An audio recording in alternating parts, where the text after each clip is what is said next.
চলুন আজ ঘুরে আসি কৃষ্ণনগর। কৃষ্ণনগর 1 নম্বর প্ল্যাটফর্ম থেকে নেমে ওখানেই টোটো পাওয়া যায়। টোটো করে পৌঁছে যাবেন কৃষ্ণনগর রাজবাড়ি।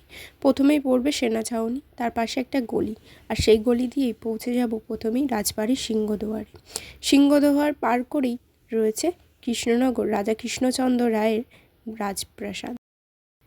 বর্তমানে এটি বন্ধ, কিন্তু বিশেষ তিথি উপলক্ষে, বিশেষ করে দুর্গাপুজো, জগদ্ধাত্রী পুজোয় কৃষ্ণনগর রাজবাড়ির ভেতরে যাওয়া যায়। আর তার পাশেই রয়েছে সেই বিখ্যাত গাছ, যার ভেতরে একজন মানুষ খুব সহজেই প্রবেশ করতে পারবে।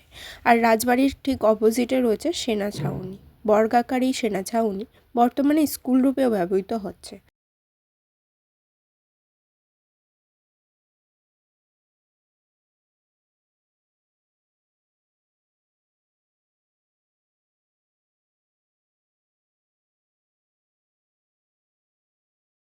পুরনো বাড়ির প্রতি আমার একটি আলাদাই অনুভূতি রয়েছে, তাই বেশি দেরি না করে পুরনো ছোট্ট সিঁড়ি বেয়ে চলে গেলাম সেনা ছাউনির একটি তোরণে।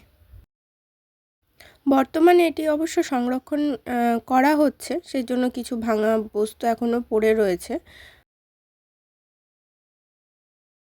আর সেনা ছাউনির বাইরে থেকে এত সুন্দর একটা দৃশ্য। তারপর আর কি, সেনা ছাউনি দেখার পরে চলে আসলাম নিচে।